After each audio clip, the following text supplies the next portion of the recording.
इससे okay. Good morning everyone. Good morning. I am R K Ojha once again with you in the studio of the Platform Coaching Private Limited। आज सबके साथ हम एक बार फिर उपस्थित हो गए हैं अपने मेगा टेस्ट में, जिसमें हमारे प्रश्नों के डिस्कशन होंगे। आपके प्रश्नों को हम विश्लेषित करेंगे यहाँ पर। नेक्स्ट, सबसे पहले हम चलते हैं पहले क्वेश्चन पर, जिसमें एक क्वेश्चन है, आपकी कक्षा में एक बालक बड़ों से तू तड़ाक करके बोलता है। बालक को इस अशिष्ट व्यवहार को दूर करने के लिए आप क्या उपाय करेंगे? ध्यान रखेंगे, अगर बालक इस तरह से बात करता है, बर्ताव करता है, बालक को सबके सामने प्रताड़ित करेंगे नहीं। किसी भी परिस्थिति में बालक को प्रताड़ित नहीं करना होता है। बालक को माता पिता उसे प्रताड़ित करने को कहेंगे, ऐसा भी नहीं है। किसी भी तरह का हम एट्रोसिटी नहीं करेंगे, प्रताड़ना नहीं देंगे। बालक के व्यवहार के प्रताड़ना उसका परिणाम नहीं होता है। बालक को समझाएंगे कि अपने से बड़ों को आप कहा जाता है तथा आप ही उस बड़े से भूलकर तू तड़ाक नहीं करेंगे। हाँ, ये संभव हो सकता है, मानते हैं इसको, है ना। अगर फिर कहेंगे, आप बालक को आप कहकर संबोधित करने लगेंगे। जी, मेरे ख्याल से उत्तर ये होगा। अगर हम बालक को कहते हैं कि आप कहेंगे, तो इसका इमोशनल इम्पैक्ट बच्चे पर बढ़ेगा कि वो खुद इमोशनली, सांवेगिक रूप से बच्चा प्रभावित हो जाएगा, और इस परिस्थिति में इमोशनल उसमें डाइवर्शन आएगा। और पहला का हम अगर कहेंगे कि पहले का उत्तर क्या होगा, तो डी होगा। इस तरीके से बालक, ओके, थैंक्स। तो इस तरह से हम क्या करेंगे कि आपका उत्तर डी हो जाएगा। नेक्स्ट, शिक्षण अधिगम की प्रक्रिया में शिक्षक को सिखाने के किस सिद्धांत की जानकारी होनी चाहिए? नेक्स्ट, ध्यान रखेंगे क्वेश्चन, आपका शिक्षण अधिगम की प्रक्रिया है, शिक्षक को सिखाने के किस सिद्धांत की जानकारी? दैट मीन्स अनुशासन बनाए रखने की मानते हैं। पाठ्य पुस्तक को रोचक बनाने की सहायता मिलती है, हाँ मानते हैं। इससे पाठ्य पुस्तक को सरल तरीके से समझाने में सहायता मिलती है, और इससे समय की बचत। डी ऑप्शन नहीं हो सकता है, समय की बचत की बात नहीं है। अगर हम कहते हैं कि इसे पाठ्य पुस्तक को सरल तरीके से समझाने की जानकारी शिक्षक को होनी चाहिए, डिफिकल्ट चैप्टर है, अगर कंसेप्ट डिफिकल्ट है, first of all you will have to make it easy before the student to create interest among students. तो फर्स्ट ऑफ ऑल क्या करेंगे, आपके लिए दूसरे का सी हो जाएगा। अगर हम तीसरे प्रश्न को देखते हैं, हमारा तीसरा प्रश्न क्या कहता है?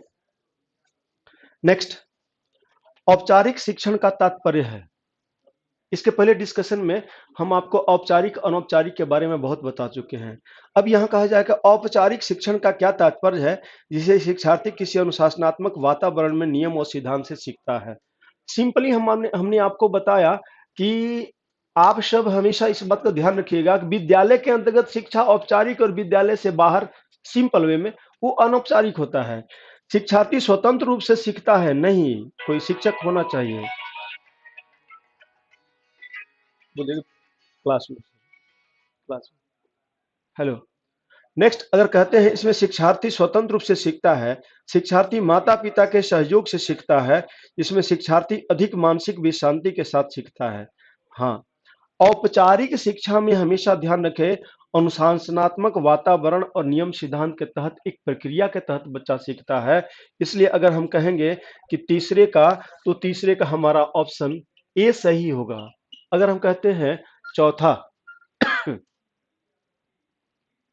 नेक्स्ट, अगर हम कहते हैं कि एक विद्यार्थी, हमारा प्रश्न है, एक विद्यार्थी के असामाजिक व्यवहार को सुधारने के लिए कौन सा कार्य नहीं करना चाहिए? आप ध्यान रखिएगा, हमेशा विद्यार्थी के सुधार करने के लिए कार्य किया जाता है और कार्य किया नहीं जाता है।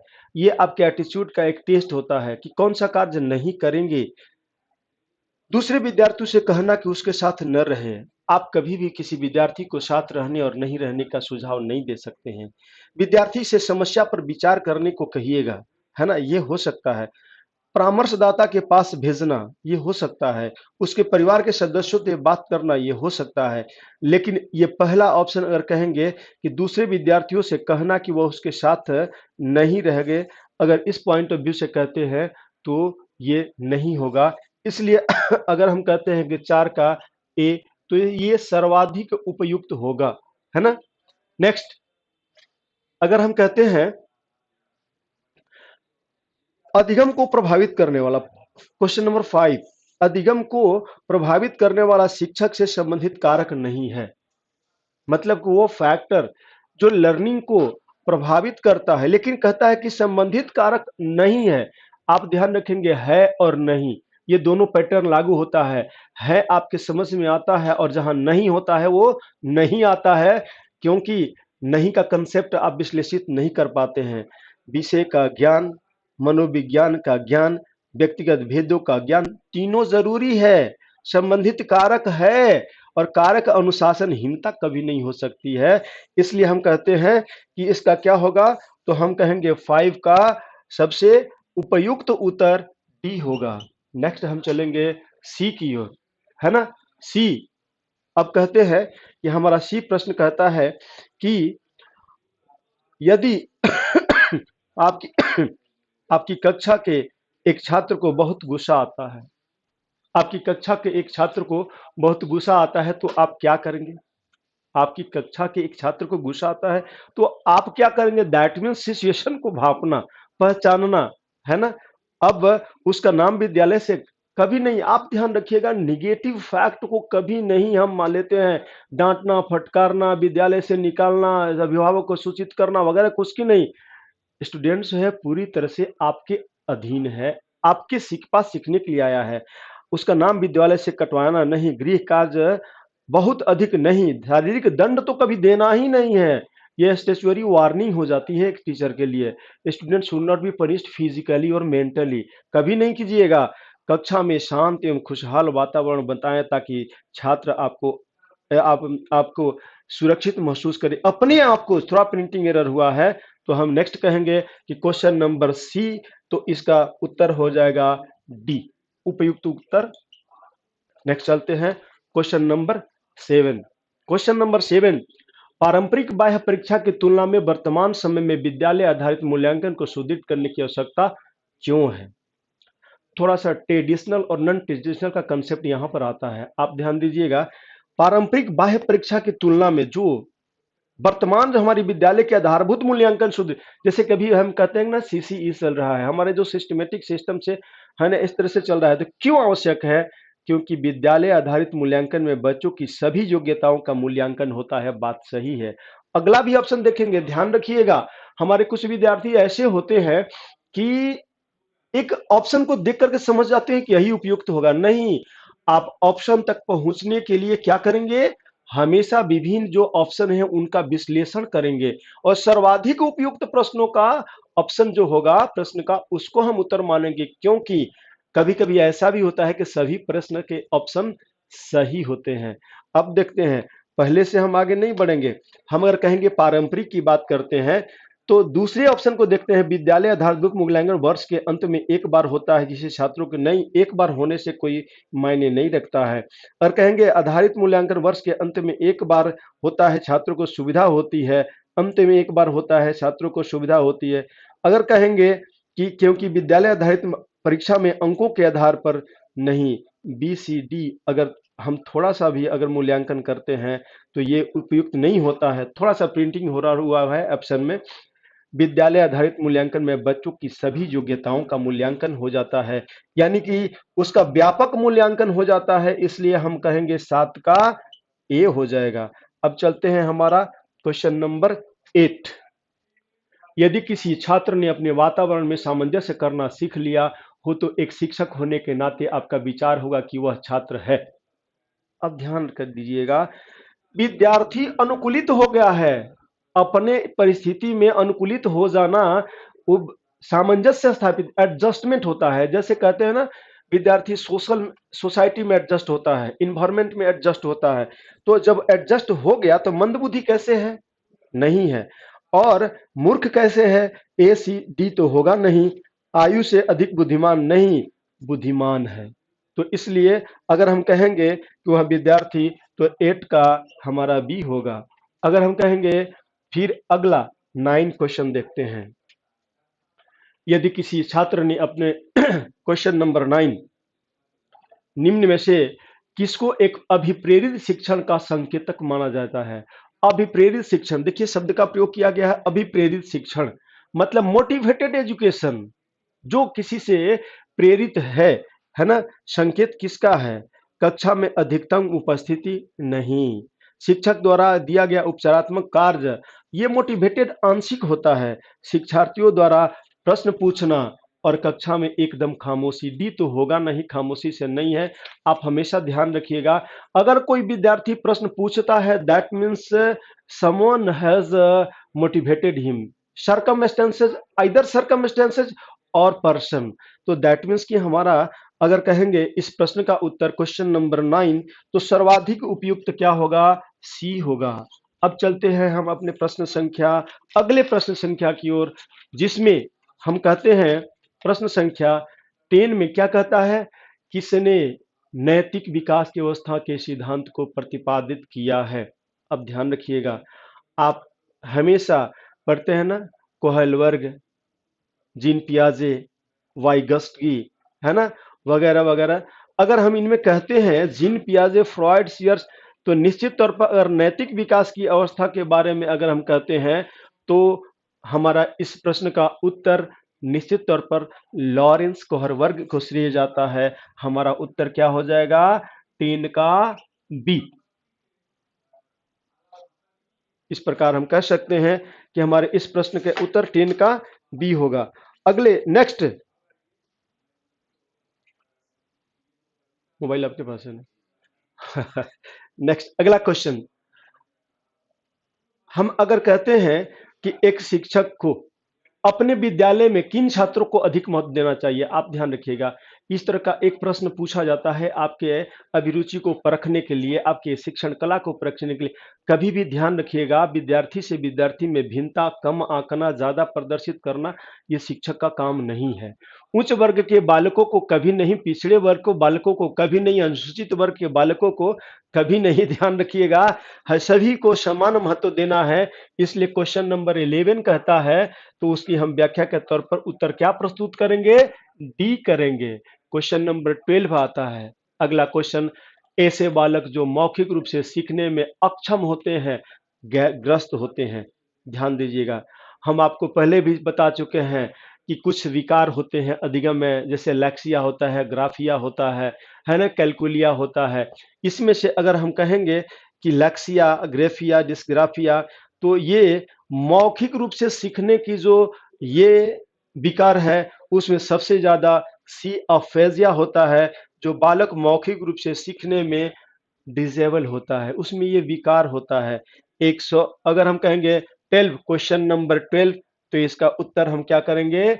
सी कहेंगे, तो यह अनुचित नहीं होगा। नेक्स्ट क्वेश्चन नंबर 30 की ओर बढ़ते हैं। वंस अगेन हम कहेंगे, क्वेश्चन नंबर 30 कहता है कि जब बालक बार बार एक ही तरह की प्रतिक्रिया करता है, तो इसका कारक है, मतलब उसमें सिम्टम सिमिलर दिखता है, अधिगम का प्रभाव कम दिखता है। यानी कि बच्चा एक ही प्रकार के तो क्या करता है? गामक क्रिया निष्पादन की कमी, दैट मीन्स थोड़ा सा समझ लीजिएगा, गामक क्रिया मतलब निष्पादन, दैट मीन्स परफॉर्मेंस। वो उसमें परफॉर्मेंस में उसका मोटर मोशन, या कहेंगे कि उसमें गति नहीं है, उसमें स्थानांतरण नहीं है, उसमें रूपांतरण नहीं है। हम कहेंगे गामक क्रिया। गामक क्रिया मतलब कि अगर निष्पादन का स्थानांतरण नहीं होता है, परिवर्तन नहीं होता है, अगर उसमें किसी प्रकार का विकास नहीं होता है, तो गामक क्रिया को मानेंगे कि इसमें रुकावट है। स्मरण शक्ति की कमी नहीं, प्रतिक्रिया में स्मरण कर शक्ति की कोई भूमिका नहीं होती है। बोध की कमी, ज्ञान की कमी और दृश्य बोध की कमी, मेरे ख्याल से अगर हम कहेंगे क्वेश्चन नंबर 30, तो उसके उत्तर में अगर हम बोलेंगे कि आंसर ए होगा, तो ये सर्वाधिक उपयुक्त होगा। क्वेश्चन नंबर 14 आगे हम पढ़ते हैं।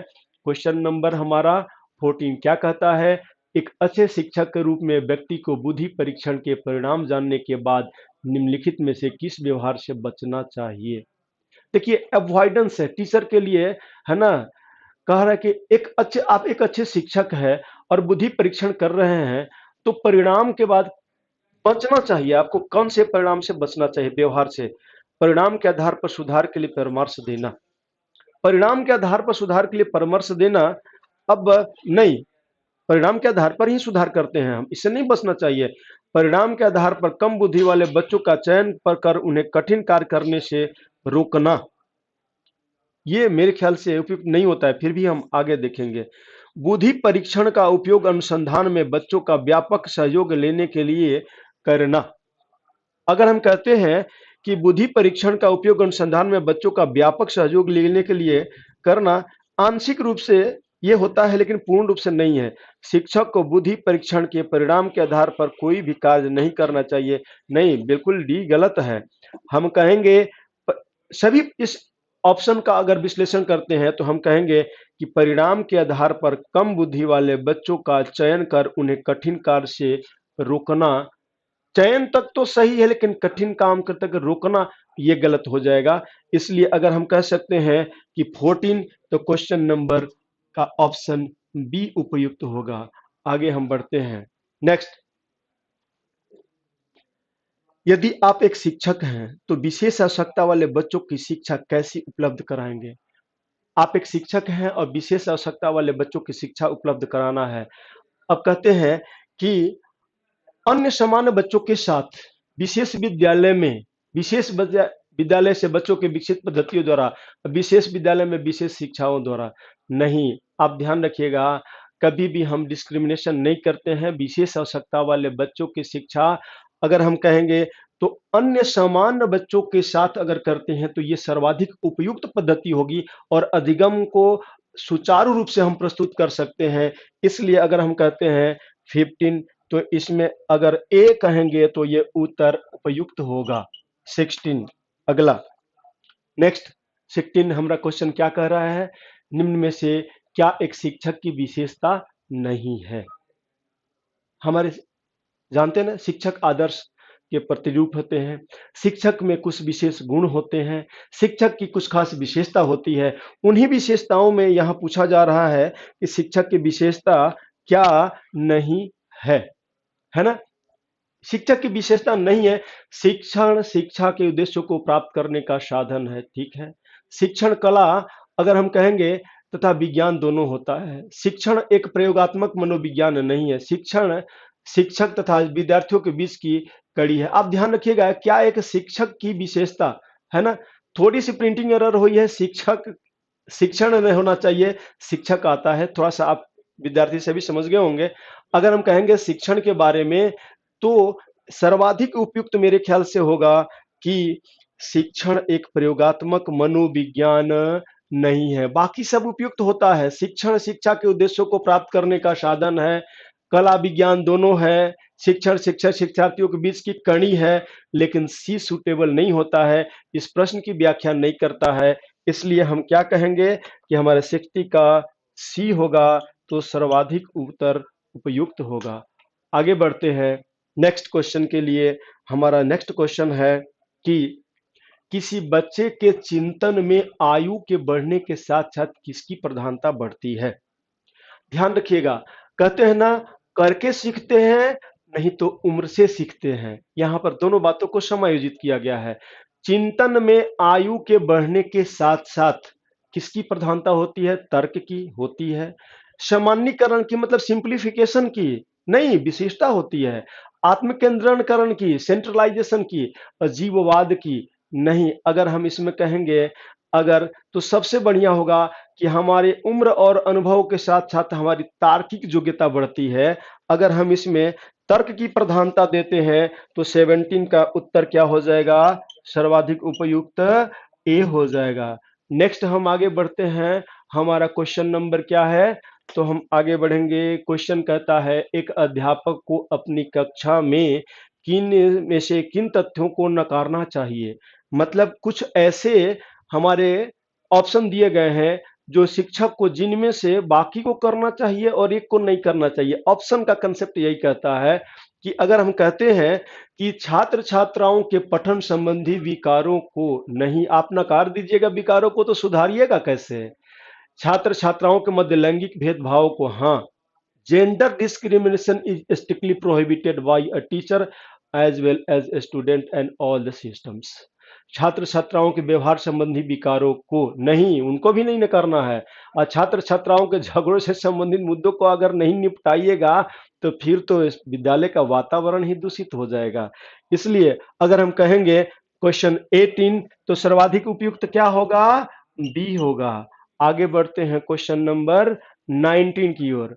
नेक्स्ट, अगर हम कहते हैं कि आप अपनी कक्षा के एक पिछड़े छात्र में अधिगम की गति को तीव्र करना चाहते हैं जिससे वह सामान्य छात्रों की श्रेणी में आ सके, इसके लिए आपने मतलब छात्र पिछड़ा है और उसके लिए आप सामान्य विद्यार्थियों की श्रेणी में लाने का प्रयास करते हैं, तो आपका प्रयास होगा क्या होगा भाई? उत्तम शिक्षण विधियों का प्रयोग करते हुए उसे सही दिशा में प्रेरित करेंगे। मान लेते हैं सही है, आगे भी देखेंगे। माता पिता से उसकी शिकायत कभी नहीं। माता पिता से शिकायत दंडित करना ये गलत कार्य है, अधिगम का पाठ नहीं है। जब बी सी नहीं है तो डी कैसे हो सकता है? क्योंकि डी सभी को समायोजित कर लेता है, तो नहीं होगा। तो अल्टीमेटली क्या होगा? आपका ऑप्शन ए होगा। यानी 90 में अगर हम ए लगाते हैं तो मेरे ख्याल से उपयुक्त उत्तर प्राप्त होता है।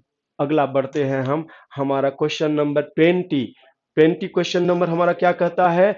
एक अध्यापक को अपनी शैक्षणिक क्रियाओं के अभियोजन के लिए समय जातीय भेदभाव के संदर्भ में अपनी शिक्षण प्रक्रिया में क्या अपनाना चाहिए? ध्यान रखिएगा, आप एक शिक्षक हैं और आपके लिए क्या है ना, जातीय भेदभाव के संदर्भ में पूछा गया है। कठोरता कीजिएगा नहीं, ये भिन्नता उत्पन्न होने लगेगी। लचीलापन मानते हैं, आगे देखते हैं, न कठोरता न लचीलापन, दोनों का समन्वय थोड़ी देर के लिए मान लेते हैं, कठोरता व लचीलापन दोनों। डीत कभी नहीं होगा और हमारा ऑप्शन ए भी नहीं होगा। अगर फ्लेक्सिबिलिटी इंडिवियर में रखते हैं तो ये अधिगम में सबके लिए एक्सेप्टेबल होगा, because there are so many students and who pose diverse types of quality, that means individual differences are prevailing in class, so that your answer should be 24b.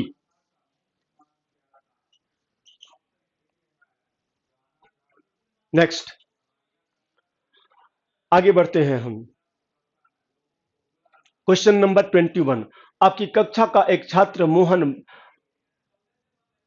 छात्र मोहन नहीं, बालते थोड़ा प्रिंटिंग एरर है, बोलते समय हकलाता है। आप उसकी शिक्षा के प्रबंध हेतु क्या आवश्यक कदम उठाएंगे? बोलते समय विद्यार्थी अगर हकलाने लगता है, समस्या नहीं है, आप उसको समाधान करना है। क्या करेंगे? आपका पहला कदम उसमें अध्ययन की गलत आदतों पर नियंत्रण कराएंगे, प्रधानाचार्य से उसकी शिकायत करेंगे। कभी नहीं, शिकायत तो करना ही नहीं है। बाहर जाकर पढ़ने को नहीं कहा जाएगा, वो आपके लिए पास पढ़ने आया है, बाहर क्यों भेजिएगा? और विशेष शब्दों के उच्चारण को उसे एक बार में ही पढ़ने को कहेंगे। वो असमर्थ है, अगर पढ़ पाता तो क्यों हकलाता? तो अगर हम कहेंगे उसमें अध्ययन की गलत आदतों पर नियंत्रण कराएंगे, यानी कि जिन कारणों से हकलाने का वो प्रयास होता है उसमें आप नियंत्रण करने का प्रयास कहेंगे। 21 के लिए अगर हम यहां पर ऑप्शन ए को सिलेक्ट करते हैं तो मेरे ख्याल से सर्वाधिक उपयुक्त आंसर होगा। अगला क्वेश्चन हम बढ़ते हैं। नेक्स्ट क्वेश्चन हमारा है 22, पाठ्यक्रम निर्माण में सर्वाधिक महत्व किसको दिया जाना चाहिए? है ना, पाठ्यक्रम निर्माण में सर्वाधिक महत्व किसको दिया जाना चाहिए? बहुत ही इंपॉर्टेंट और खास प्रश्न है, आप हमेशा ध्यान रखिएगा इसके लिए, है ना। व्यक्तिक भिन्नता आपको पहले भी बता चुके हैं। जो ये जो चैप्टर होता है ना, इंडिविजुअल डिफरेंसेस, बहुत इंपॉर्टेंट होता है। ये व्यक्तिक भिन्नता, शिक्षक का कौशल, पाठ्यक्रम में शिक्षक का कौशल की भूमिका कुछ खास नहीं है।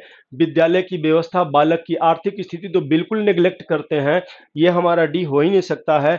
सबसे फर्स्ट ऑफ ऑल ध्यान रखिएगा, व्यक्तिक भिन्नता, इंडिविजुअल डिफरेंसेस डिपेंड करता है। इसलिए हम 22 के अगर ए ऑप्शन को सिलेक्ट करते हैं तो हमारे लिए बहुत ही सुटेबल ऑप्शन होगा।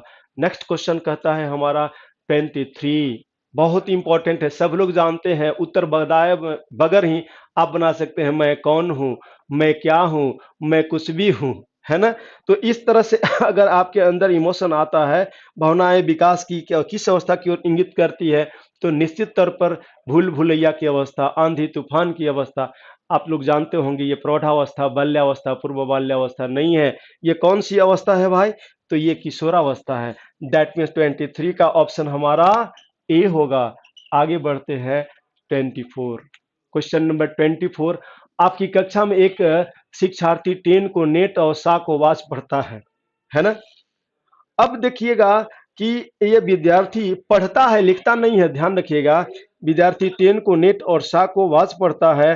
कैलकुलिया बता चुके हैं आप से ना, वो गणित से हो जाता है। अग्रेफिया और अफेजिया, अभी जैसे कि हमने आपको बताया मौखिक रूप से अफेजिया हो जाता है, अग्रेफिया भी उसी प्रकार का होता है ना।